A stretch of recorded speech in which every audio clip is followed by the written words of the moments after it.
अशोक कुमार है। पेशे से मैं एक राजपत्रित अधिकारी हूँ, एज ए गेजेटेड अफसर हूँ। और जैसा कि अभी गुरुदेव पारस मौर्य सर ने बताया, उत्तर प्रदेश रेवेन्यू डिपार्टमेंट में मैं एज ए सेक्शन अधिकारी हूँ और 1.25 लाख के आसपास मेरी सैलरी है 1 महीने की। वो एक्टिव इनकम है। बात को समझने की कोशिश करिएगा।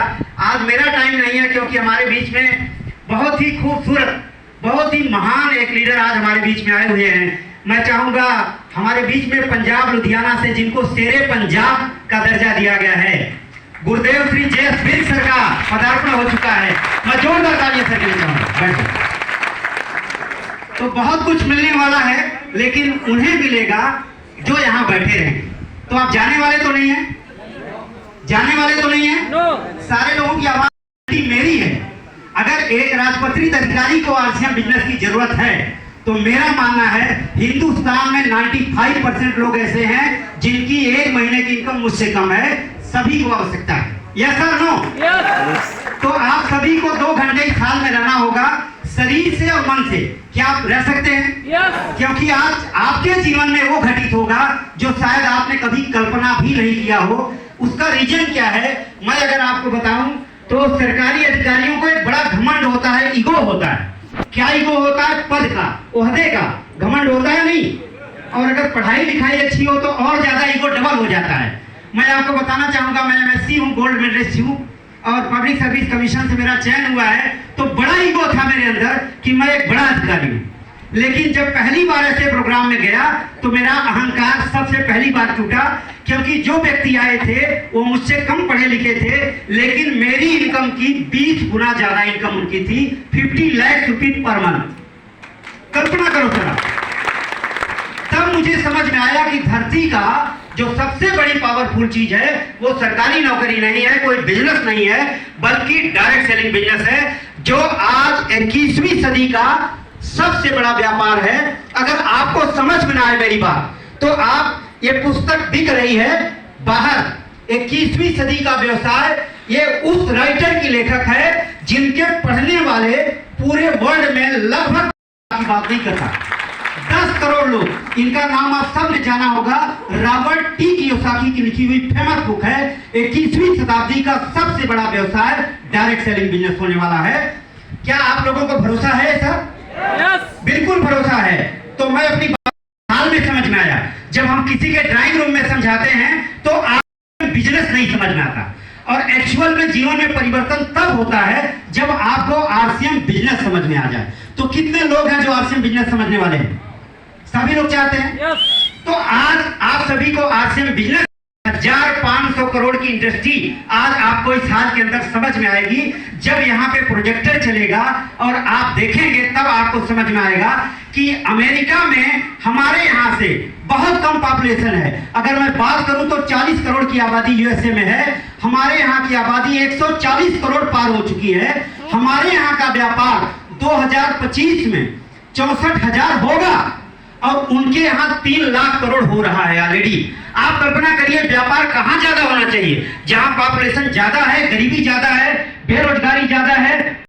रिटायर हो जाऊंगा, मेरी सैलरी 40% रह जाएगी, बस खर्चे बढ़ जाएंगे, बच्चे बड़े होंगे, खर्चे बढ़ेंगे, सैलरी डाउन हो जाएगी, 40% मिलेगी, कुर्सी मेरा नहीं रहेगा। आज बड़े अदब के साथ बुलाया गया कि मैं एक ऐसे व्यक्ति से मिलवा रहा हूं जो लखनऊ में अधिकारी हैं, लेकिन उस दिन ऐसा अदब कायम नहीं रहेगा। वो लिमिटेड टाइम के लिए है, वो एक्टिव इनकम है।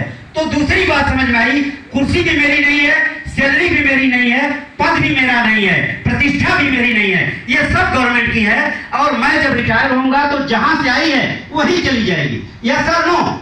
और मैंने तुरंत डिसीजन लिया कि मुझे एक ऐसा बिजनेस कर लेना चाहिए जब मैं रिटायर हूं तो उसकी 5-10 गुना ज्यादा इनकम भी बढ़े, रुतबा भी बढ़े, प्रतिष्ठा भी बढ़े। ये मैंने डिसीजन लिया। और क्यों डिसीजन लिया? क्योंकि उसमें जो व्यक्ति आए थे, एक बहुत अच्छी स्टोरी 1 मिनट की है, उसने मुझे प्रेरित कर दिया।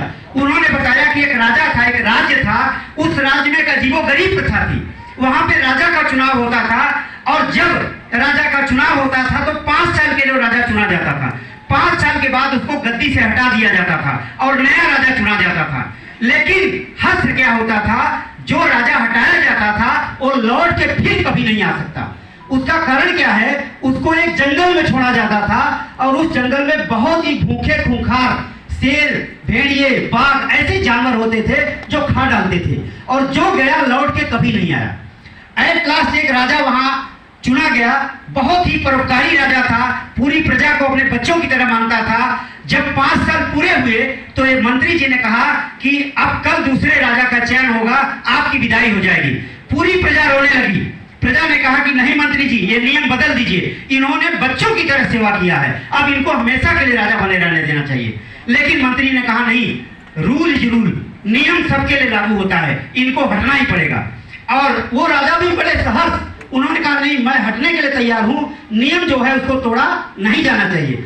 और जब उनको हटाया गया, दूसरा राजा वहां चुना गया, तो जब उनको जो नाविक ले जा रहा था, आंसू आने लगे, वो बोलने लगा कि चलिए हम आपको कहीं और छोड़ देते हैं, बहुत दया आ रही है, आपके जैसा परोपकारी मैंने आज तक कोई राजा देखा ही नहीं।